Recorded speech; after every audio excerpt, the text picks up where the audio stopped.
वो जो कभी फनकार समझे जाते थे और उन्हें अपने इस फन पे बहुत नाज था, आज दर बदर की ठोकरें खा रहे हैं। इसलिए कि ढोल बजाने वाले ये दिहाड़ीदार अब महफिलों में नहीं बुलाए जाते, बल्कि इनकी जगह बड़े बड़े साउंड सिस्टम लेकर डीजेज आ चुके हैं। ये अपना घर बार छोड़ के शहरों की तरफ आते हैं, लेकिन यहाँ सुबह से शाम हो जाती है और शाम से रात, इन्हें काम नहीं मिलता। आज हम गुफ्तगू करेंगे दिहाड़ीदार मजदूरों पर और उनके हालात जानेंगे। मैं हूँ अर्जुमंद अजहर और मैं हूँ एक आम आदमी।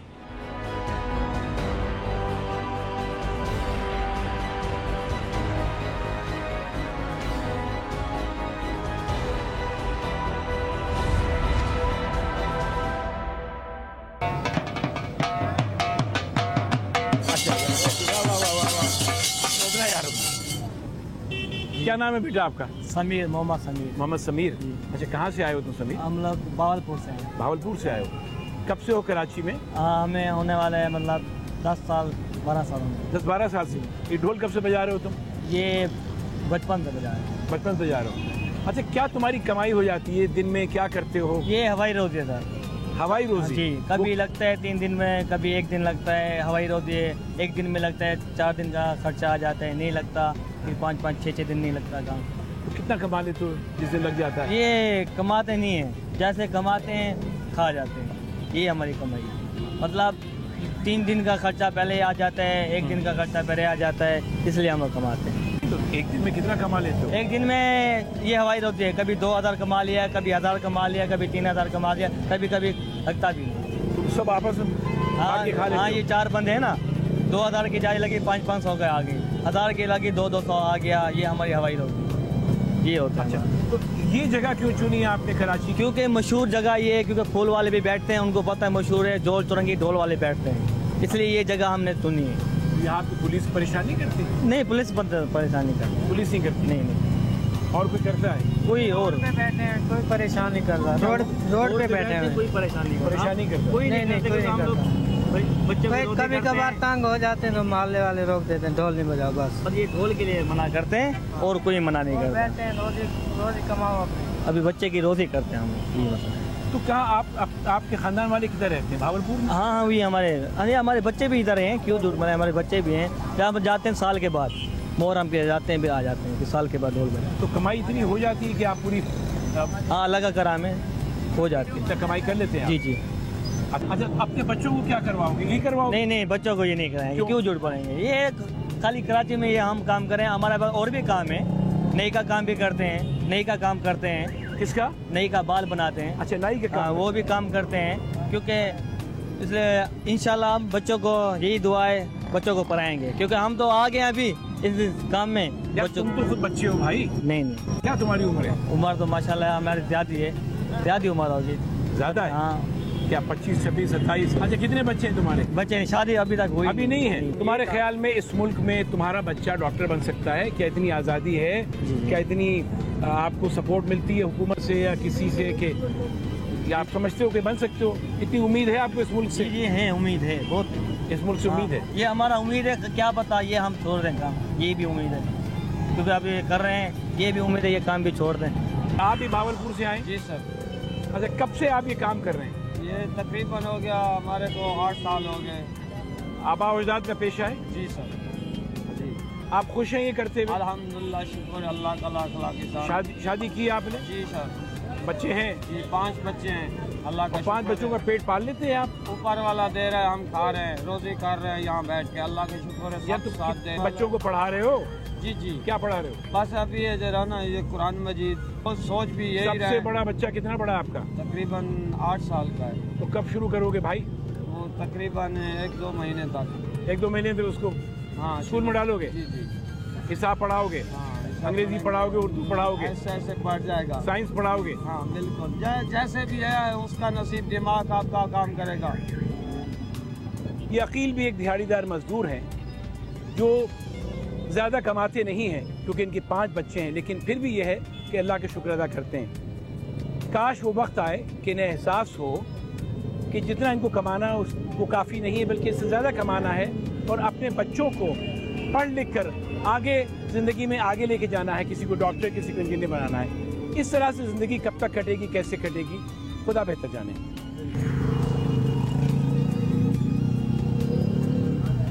अस्सलाम वालेकुम, क्या हाल है आपके? मैं आपसे बात करना चाहता हूँ, आप क्या करते हैं? ये बेचते हैं, बेच दिया जी। बेचते हैं? हाँ, ये क्या है क्या? ये खाली पेटी है। तो आप खाली पेटियां बेचते हैं? हाँ जी। कहाँ से लेके आते हैं पेटियां? ये जोर मोल, लाल फ्लेट, चुरंगी। अच्छा एक बात बताइए बाबा, हाँ जी। आपकी उम्र क्या है? मेरी उम्र मेरे ख्याल है 80 साल 70 होना। पाकिस्तान बने मैं 2.5 साल का था। अच्छा तो फिर तो आप 70 से ऊपर के हो गए। हाँ। आपको तो घर पे आराम करना चाहिए। ये एक बेटा बीमार है, दूसरा निकम्मा है।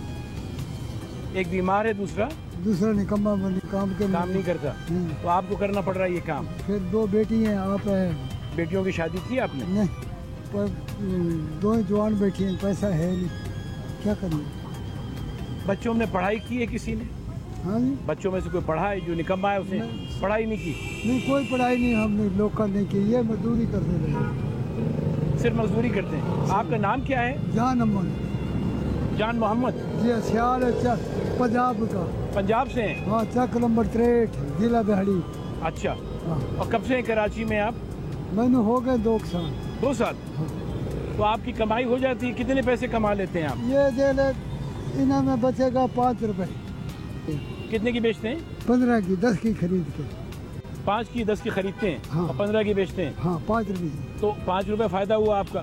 हाँ हाँ जी, सारे। तो कितने बेच देते हैं आप दिन में पेटियाँ? ये पेटी देख लो, 12, 10, 12, 15, 16 है, कदे 20, कदे 25 मिल जाती है।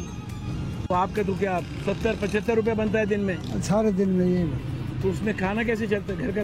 फिर उन क्या करिए, बच्चे 2 अंदर काम कर रही है लोकल के, मैं ये मजदूरी कर रही हूँ। और रहते किधर हैं आप? हाँ, वो जुवैद हलवाई। अच्छा। हाँ। एक छोटा सा घर है? नहीं जी, तंबू लाया, झुग्गी। तंबू लगाया हुआ है? हाँ, झुग्गी लगाई हुई है, उसमें हाँ। रहते हैं आप? हाँ।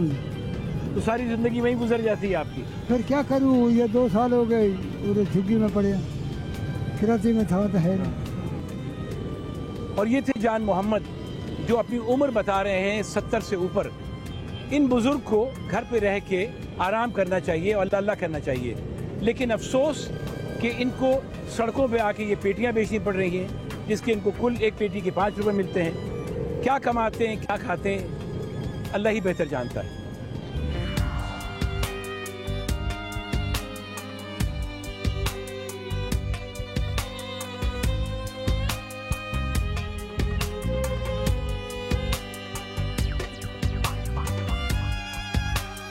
क्या बना रहे हो भाई तुम?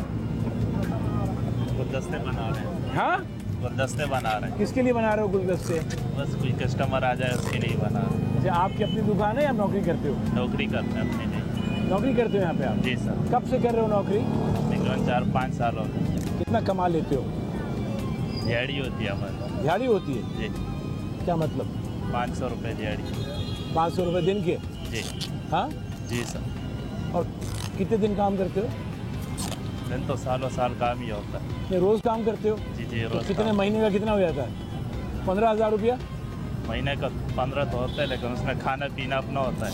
15,000 रुपये होता है महीने का? खाना पीना निकाला तो 8-10 रुपये बच जाते हैं। 8-10 हज़ार बच जाता है बस खाना पीना निकाल के। रहते किधर हो? किराए के मकान में? नहीं, किराए नहीं है, यहाँ पे क्वार्टर में रहते। अच्छा, तो ये बताओ तुम हो किधर से? ताल्लुक क्या है? किधर से आए हो? कराची में पैदा हुए? नहीं, कराची ने खैबर पख्तूनख्वा से। खैबर पख्तूनख्वा किस जगह से हो? मानसेरा से। मानसेरा से हो? अच्छा, तो आप तो अभी बहुत छोटे हो, शादी तो नहीं की आपने? नहीं सर। तो अभी पैसे क्या करते हो? अपने माँ बाप को भिजवा देते हो? घर भिजवा देते। घर भिजवा देते हो? जी। और घर पे भाई बहन हैं? जी जी, बहन है। वो क्या करते हैं? पढ़ाई करते हैं? वो पढ़ते हैं। पढ़ते हैं? छोटे हैं जी। छोटे भाइयों को पढ़वा रहे हो? जी। भाई बहनों को? जी सर। क्या पढ़ रहे हैं वो लोग? स्कूल पढ़ रहे हैं। अच्छा, तो आपने पढ़ाई की है? जी, मैंने किए, मैट्रिक किए। मैट्रिक किया आपने? जी। अच्छा, मैट्रिक किया आपने। आगे पढ़ने का कोई इरादा है आपका? ये अभी तो नहीं, मजबूरन नहीं पढ़ सकते। मजबूरन नहीं पढ़ सकते? पैसे नहीं है? फिर पैसे छोटे भाई भी नहीं बहन और काम भी है घर में कुछ। तो आप कितने घंटे काम करते हैं रोज? यहाँ पे तकरीबन 12 घंटे? 13 घंटे। जी सर।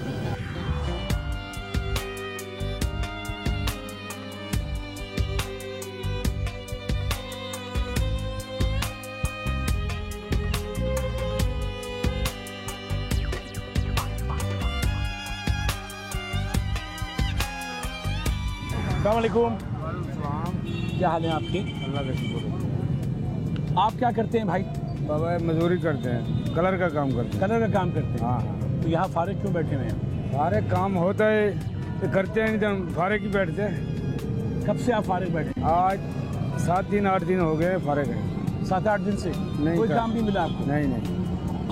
नहीं मिला। तो कैसे गुजर बसर हो रहा है आपका? काला माले के हो जाता है उधारा, होटल पे खा लेते हैं बस, फिर आ जाते हैं पैसे, फिर दे देते हैं। कितना कमा लेते हैं जब पैसे आते हैं? पैसे आते हैं बस 7-8 हज़ार 10 हज़ार बन जाता है बस महीने का। महीने का? हाँ हाँ, तो आप बच्चे होंगे, बीवी होगी, बच्चे कैसे? होंगे, आखिर अल्लाह गुजारा कर रहा है, बंदा थोड़ा करता है। बच्चों को कुछ खिलाना तो पड़ता है ना? बच्चों को खिलाना ही पड़ता है, पढ़ा रहे हैं, स्कूल ही पढ़ा रहे हैं, सब अच्छा। कुछ कर रहे हैं। हाँ, किस क्लास में पढ़ रहे हैं? वो अपना एक 9वीं में पढ़ रहा है, एक 8वीं में पढ़ रहा है। किस जगह पर? सूजेबाद इलाका मुल्तान। मुल्तान में? हाँ हाँ, मुल्तान तहसील सूजेबाद। अच्छा। हाँ, उधर पढ़े। 8वीं में और 9वीं में बच्चे पढ़ रहे हैं। हाँ हाँ, इंशाल्लाह आप इनको पढ़ाते रहेंगे आगे भी? ये बच्ची जो है ना वो 5वीं पढ़ रही है। अच्छा। हाँ हाँ, एक बच्चा है अभी और जाता है, बस कभी जाता है कभी नहीं जाता। उनको क्या पढ़ाएंगे? बड़ा होके क्या बनवा? बड़ा हो गए कोई करेंगे अपना नसीब जो होगा, कोई नौकरी करेगा, कोई तो कोई काम करेंगे ना। पढ़ा लिखा होगा तो कहीं जगह पे जाएगा।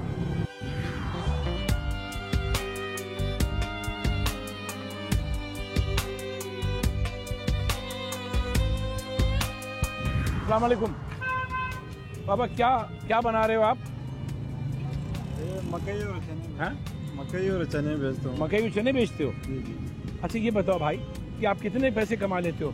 मैं 400-500 रुपये कमा लेता हूँ। 400-500 रुपये रोज़ कमा लेते हो? तो बच्चे हैं आपके? 2 बच्चे हैं। 2 आप उनको पढ़वा रहे हो? ये वो मदारस में। मदारस में पढ़ रहे हैं, लेकिन किसी को पढ़ाने की ख्वाहिश नहीं है कि आप डॉक्टर बनाओ, इंजीनियर बनाओ? मगर ये कि बस वो तो कि गरीब आदमी काम पूरा कर सकता है, किसी का स्कूल का फीस नहीं भर सकता है अपना। लेकिन बच्चों का क्या होगा आगे?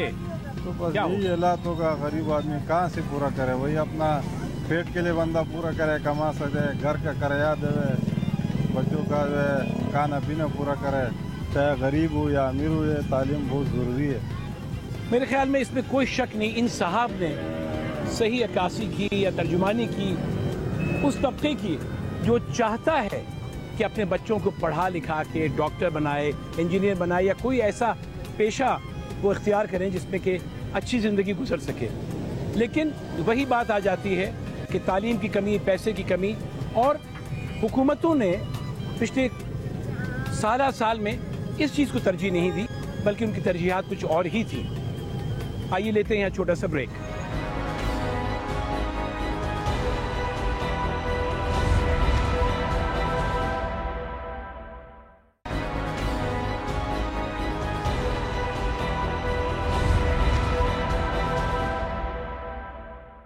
आमदनी 98 खर्चे रुपया में आज आपकी मुलाकात करवा रहे हैं इम्तियाज़ से, जो एक पियोन की नौकरी करता है। उसके 4 बच्चे हैं, जिसमें से 2 थैलेसीमिया के शिकार हैं। ये उन बच्चों की परवरिश और इलाज मुआवजा बड़ी ही मुश्किल से कर पा रहा है।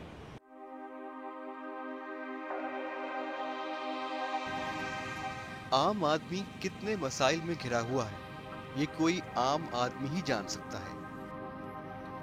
इस सिलसिले में हमने बाज ऐसे अफराद और उनके मसाइल को सामने लाने की कोशिश की जिनके बारे में बहुत कम लोग जानते थे। आज हम आपकी मुलाकात एक ऐसे शख्स से करवा रहे हैं जो एक इदारे में मामूली मुलाजिम है। उसे जो तनख्वाह मिलती है वो उसके घर के अखराजात के लिए नाकाफी है। मेरा नाम मोहम्मद इम्तियाज़ है। मैं शाह फैसल कॉलोनी 4 नंबर का रिहायशी हूँ और मेरी 10,000 रुपये तनख्वाह है। 2 बच्चे मेरी जो हैं वो बीमार हैं। किराए का मेरा घर है। 10,000 में से जो है 4,000 रुपये तकरीबन किराए का चला जाता है, और उसके बाद जो है बाकी जो बच जाते हैं उनमें से जो है घर का जो खर्च ही पूरा नहीं होता। कमाने वाले तो वो हैं, उनकी तनख्वाह तो इतनी है नहीं, ठीक है। जो कमी पेशी होती है मुझे ही करनी पड़ती है। कभी 2 दिन का खाना पड़ा रहता है हमारे घर में, वो खा लेते हैं। कभी पास पड़ोस वालों ने दे दी, वो खा लेते हैं। कोई बहन भाई हमारी हेल्प कर देते हैं, वो हम कर लेते हैं। उनकी तनख्वाह पे तो हमारा गुजारा होता नहीं है। तो बच्चों के लिए जो है मतलब दवाई वगैरह यो चीज़ लानी है, वो तो उसके लिए तो हो नहीं सकता। फिर किसी से पकड़ता हूँ, तो किसी से पकड़ के इसको दे देता हूँ, इससे पकड़ के मतलब एक दूसरे से कर आके जो है उनको दे देता हूँ। 2 बच्चे जो है मेरे पढ़ने जाते हैं, उनकी फ़ीस है तकरीबन 450-500 रुपये फ़ीस है। तो ये तकरीबन मिला के 2 बच्चे हैं, तकरीबन 900-1000 रुपये फ़ीस इनकी चली जाती है। एक जगह है मदरसा, वो भी मतलब ये है कभी लेते हैं कभी नहीं लेते। 10,000 में ये सारी चीज़ें जो है वो पूरी करनी पड़ती हैं, तो मुश्किल हो जाता है, मेरे लिए बहुत मुश्किल है।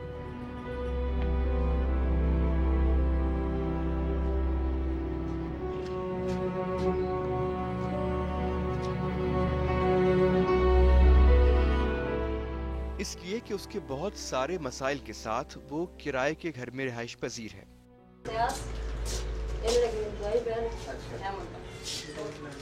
और उसकी 2 बच्चियां भी एक मूजी मर्ज में मुब्तला हैं। इलाज इनका जो है मतलब सरकारी तो होनी है, प्राइवेट ही करवा रहा हूँ। जना अगर जाता हूँ तो वहाँ पे डॉक्टरों की ये है कि फ़ीस नहीं है, बाकी दवाइयाँ वगैरह वो पर्ची बना के देते हैं तो खुद देनी पड़ती हैं। घर से काम पर जाते वक्त इम्तियाज अपने बच्चों के मुस्तकबिल और उनकी बीमारी के बारे में सोचकर परेशान हो जाता है। उसे समझ नहीं आती कि छोटी छोटी बच्चियों का इलाज कैसे होगा।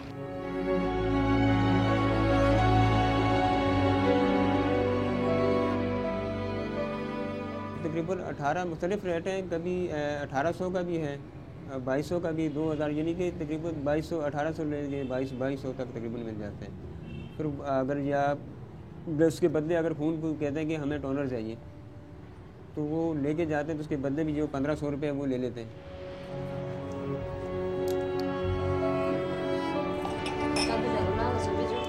बच्चियों की माँ अपनी गुर्बत, बच्चियों की बीमारी और शौहर की कम आमदनी की वजह से हर वक्त परेशान रहती। तकरीबन 8 साल से दूध का खर्चा अगर लगा ले हिसाब का तो दिन का 1.5 किलो तो लगता ही। बच्चे भी मांगते हैं, जब बच्चे फरमाइश करते हैं कि हमें दूध चाहिए तो फिर मैं दूध देती हूँ उनको। कितना कि 3 पाव मंगा लेती हूँ, आधा किलो मंगा लेती हूँ। बाकी खाना पीना जो थोड़ा बहुत गुजारा है, हमारा किराए का मकान है, ठीक है, किराए का मकान, बिजली से लेके गैस की बिल से लेके 4000 तो हमारा ये पड़ जाता है।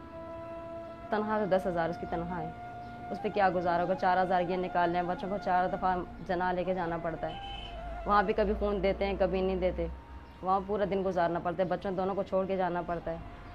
इनको फिर दे के जाती हूँ कि 20 रुपये को दे दिए, दूसरे को बिरयानी मंगा के खा लेना। जो ये खर्चा चलाना महीने का, ये बहुत मुश्किल है। ये मैं चलाती हूँ, मुझे पता है। मेरे शौहर कितना ज़्यादा नहीं हो जितना मुझे होगा। मैं परेशानियाँ काटती हूँ बच्चों की वजह से।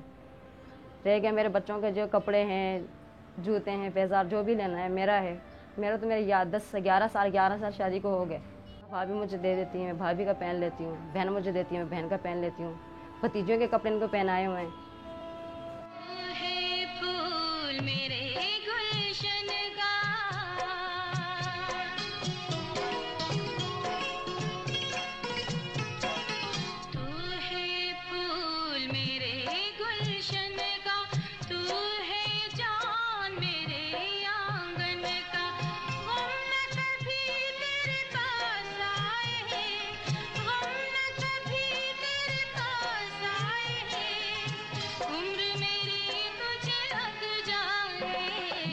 मगर उसका दिल चाहता कि उसके बच्चे हर वक्त साफ सुथरे और हशाश बशाश रहें, इसीलिए वो उनका हर मुमकिन ख्याल रखती है।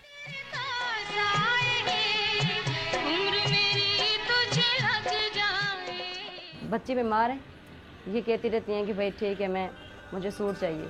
हम कहीं से भी करें इसके लिए सूट ले आते हैं कि उसकी ख्वाहिश हमने पूरी करनी है, हर तरीके से पूरी करनी है। बाकी गोश्त मेरे भाई हैं, वो भी मुझसे पूछते हैं, रिश्तेदार पूछते हैं महीने में कितना बार आप गोश्त खाती हो, हफ्ते में कितनी बार खाती हो। ये महीने में हम लोग ज़्यादा से ज़्यादा खाते हैं आधा किलो 1 पाव।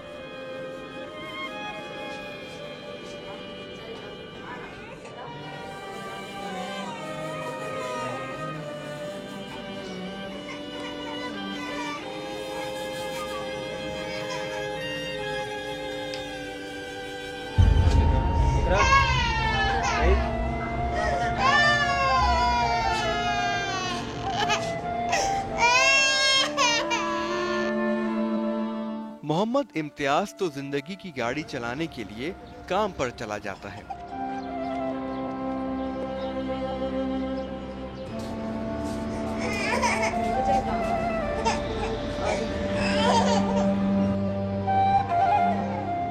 उसकी गैर मौजूदगी में उसकी बीवी को ही बच्चियों को अस्पताल लेकर जाना पड़ता है।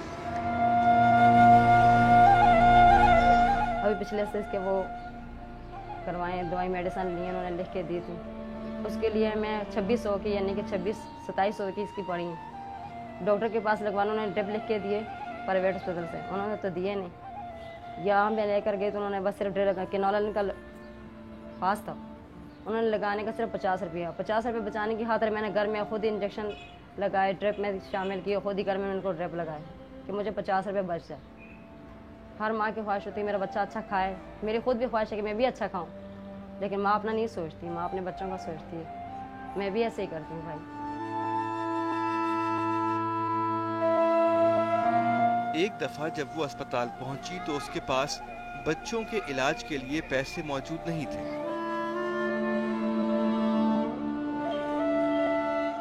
इस बिना पर उसके साथ इंसानियत सोच सलूक किया गया और वो मायूस होकर दुखी दिल के साथ घर वापस आ गई। प्राइवेट अस्पताल में लेकर गई थी इसे, तो डालमी की साइड पे पड़ता है, हमें प्राइवेट ही है। वहाँ पर लेके गई तो उनको मैंने बोला कि भाई इसको खून चढ़ाना है। सीबीसी में आया कि भाई इनका खून बहुत कम है, इनको खून चढ़ना है। मैंने जब दिखाया तो उन्होंने बोला कि आप पैसे लेकर आओ। तो मेरे पास पैसे तो नहीं है, कितने पैसे चाहिए होंगे? कह रहे 4000 दोनों बच्चे होंगे। तो फिर मैंने बोला कह रही आपको कितनी बोतलें चाहिए? मैंने कभी हमें तो दोस्त के लिए चाहिए, कि इस पर तो फिर 4000 इसी पे लग जाएंगे, आप ऐसे करो कि हमें पेमेंट दे। तो मैंने कहा मेरे पास तो कुछ भी नहीं है, मेरे पास सिर्फ 200 रुपये थे, मेरे पास इसके लिए मिस कॉल के लिए भी पैसे नहीं थे। फिर मैंने उनके जो काउंटर पे बैठते हैं उनसे मैंने लेके मोबाइल से बात की कि भाई मुझसे 4000 रुपये मैं कहाँ से ना, आपने मुझे 200 रुपये किराए आने जाने का दिया था, नहीं है। उन्होंने बहुत बदतमीज़ी की। फिर वहाँ तो नाक इसकी सीबीसी हुई, ना इसको खून चढ़ा ना कुछ। जब दोबारा आया तो उसके नाक से खून ज़्यादा बहने लगा, इसकी तबीयत बहुत ज़्यादा ख़राब हो गई। फिर वही मंगल का दिन आ रहा था, दरमियाना फिर बुध आ रहा था। फिर मैं बुध उसको लेकर गई जना, उसको फिर वहाँ से 2 बोतलें चढ़ी खून की। मरियम नाम था डॉक्टर का। उन्होंने मुझे झड़का, बहुत ज़्यादा मुझे बेइज्जत किया। फिर वहाँ से चुप होकर आ गई। ज़ाहिर बात हम मुझसे लड़ नहीं सकते थे। प्राइवेट अस्पताल वालों ने तो मेरा जैसे आई और मैंने अपने शोर को बोला कि मेरा दिल करता है मैं खुदकशी कर लूँ। इन्होंने बोला कि क्यों, मैं रो रही थी। मैंने बोला उन्होंने मेरे साथ इससे बदतमीज़ी की, जैसे धक्का तो नहीं दे सकते वो मुझे, क्योंकि मैंने बोला कि भाई हम पहले के मरे हुए हैं, हमें क्या मारना है हमने। दफ्तर में काम के दौरान इम्तियाज को उसकी बीवी का फोन आया कि घर में पैसे नहीं हैं।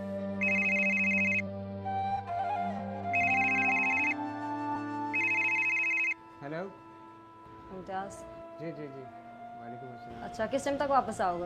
इकरा को लेके जाना था हॉस्पिटल। 220 में बच्चों का खिला दिया है, 150 बच्चे। ले लो किसी से पैसे, अगर नहीं हो सकते तो हम रिक्शे वाले से मिल जाए। ठीक है, आप चले जाओ, मैं निकल रहा हूँ, मैं वहीं अस्पताल में मिलूंगा। और उसे हर हाल में बच्चियों को अस्पताल लेकर जाना है। उनका खून तब्दील होगा जिस पर हर हफ्ते 4000 रुपए खर्च होते हैं। अस्सलाम वालेकुम सर। वालेकुम सर वो कुछ पैसों की ज़रूरत होगी। किस चीज़ की? जी सर, बच्चे की तबीयत ज़्यादा ख़राब हो गई है, तो वो घर वाली मेरी जो इम्तियाज बेचारा आखिर क्या करे? उसकी तनख्वाह तो सिर्फ 10,000 रुपए है और बच्चियों को खून तब्दील करवाने के लिए महीने में 16,000 रुपयों की जरूरत पड़ती है, जो उसके लिए इंतहाई मुश्किल काम है। यही सोचकर वो हर वक्त परेशान रहता है।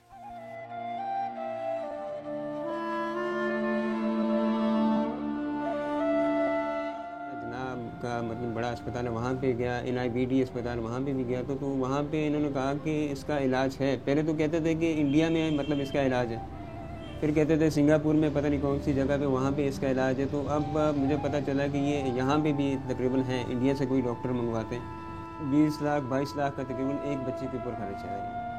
तो 20-22 लाख रुपये जो है मेरे पास है नहीं।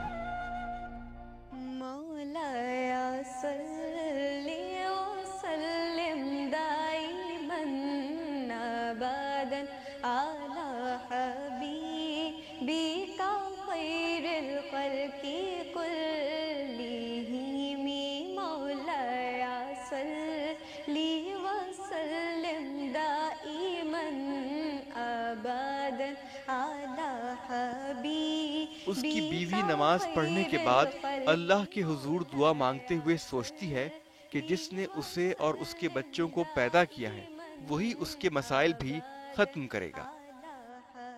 जिंदगी देने और मौत देने वाले तो अल्लाह के साथ है, हम उसी से आसरा रखते हैं कि वो इनको ज़िंदगी देगा। लेकिन ये कि हमारे बड़े लोगों से, जैसे नवाज शरीफ हो गए हमारे, जैसे हमारे वज़ीर आला हो गए, सुना है कि आजकल मलिक रियाज जो आ रहे हैं, अब ये नाम सुन के भी कहते होंगे कि वो हमारी मदद कर लें।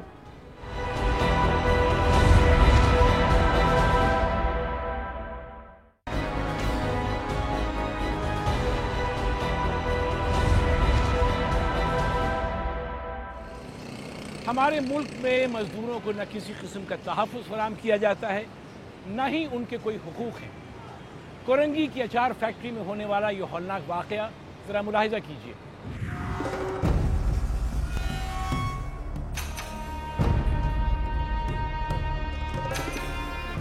कोरंगी के अल्लाह वाला टाउन में कायम फैक्ट्री का टैंक मौत का गड्ढा बन गया।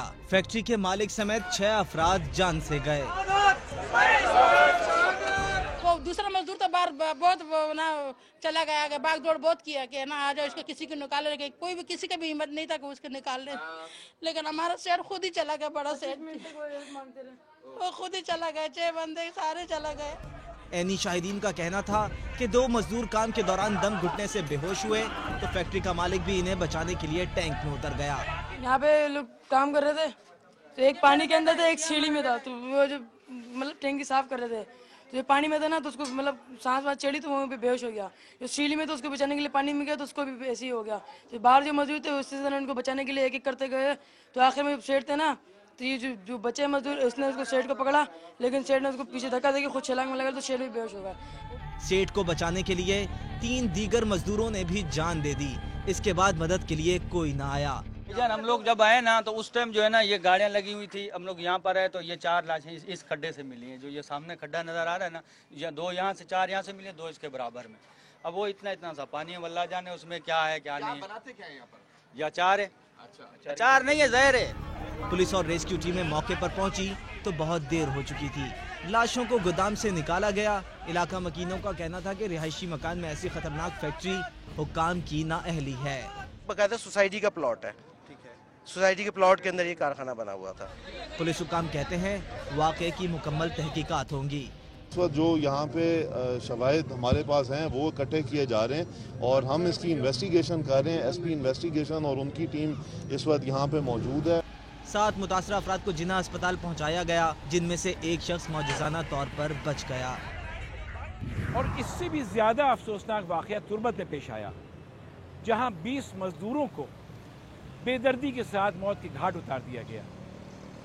लेकिन उससे ज़्यादा अफसोस इस बात का है कि उनके वुरसा की दाद रसाई के लिए कोई भी सरकारी एहलकार न पहुंचा।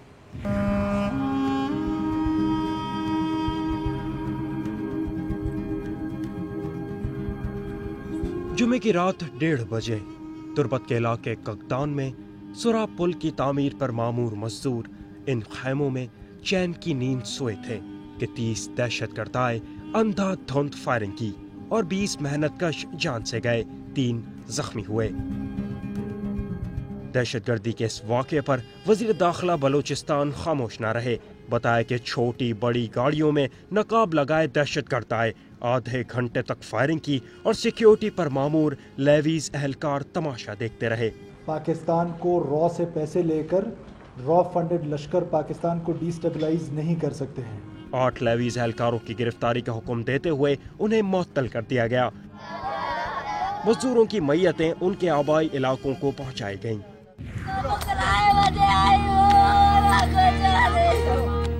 रोती पीटती और बैन करती ये है वो खवातीन और यतीम बच्चे जिनकी कफालत करने वाले अपने घर से सैकड़ों मील दूर मजदूरी के लिए तुर्बत गए थे और उनकी लाशें वापस आईं।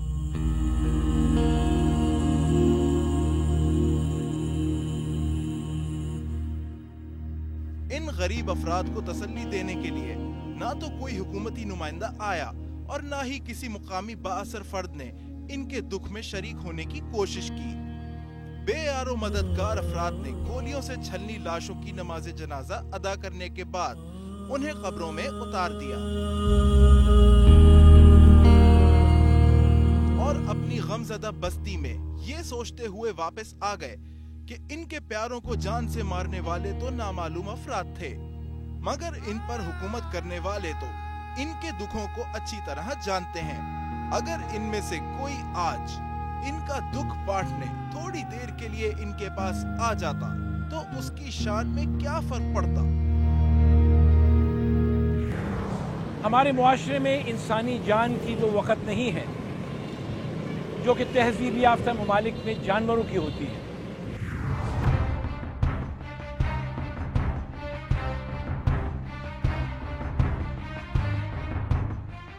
अमेरिका के शहर फ्लोरिडा में कुछ शरपसंदों ने एक कुत्ते को रेल की पटरी के साथ बांधा, फिर 2 गोलियां मारी और वहां से फरार हो गए।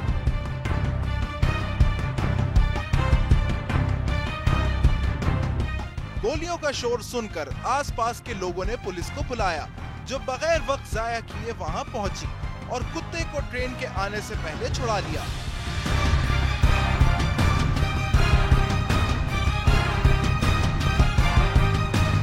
बाद में एम्बुलेंस में कुत्ते को हॉस्पिटल भेजा गया, जहां उसकी एक टांग काटनी पड़ गई, मगर पुलिस की बर्वक्त कार्रवाई की वजह से उसकी जान बच गई। लेकिन अफसोस, हमारे यहाँ तो जानवर क्या, इंसानों के हुकूक का भी ख्याल नहीं किया जाता। वो दिहाड़ीदार मजदूर हो या ढोल ताशे वाले, हालात किसी की भी अच्छे नहीं है। इसी हवाले से गिला कर रहे हैं तौक़ीर चुगताई।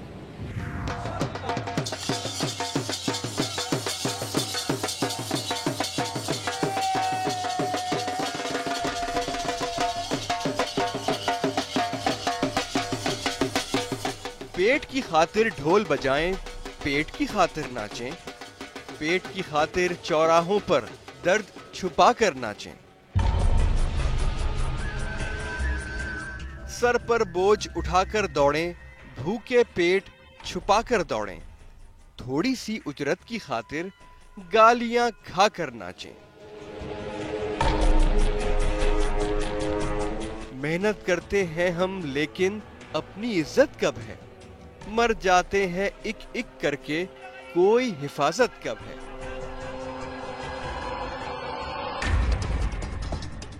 घर के अंदर हो या बाहर, साथ हमारे दुश्मन, वक्त हमारा दुश्मन है, हालात हमारे दुश्मन। दिन भी अपना दुश्मन है और रात भी अपनी दुश्मन। दुश्मन घर की हर एक शय को आग लगा कर नाचे।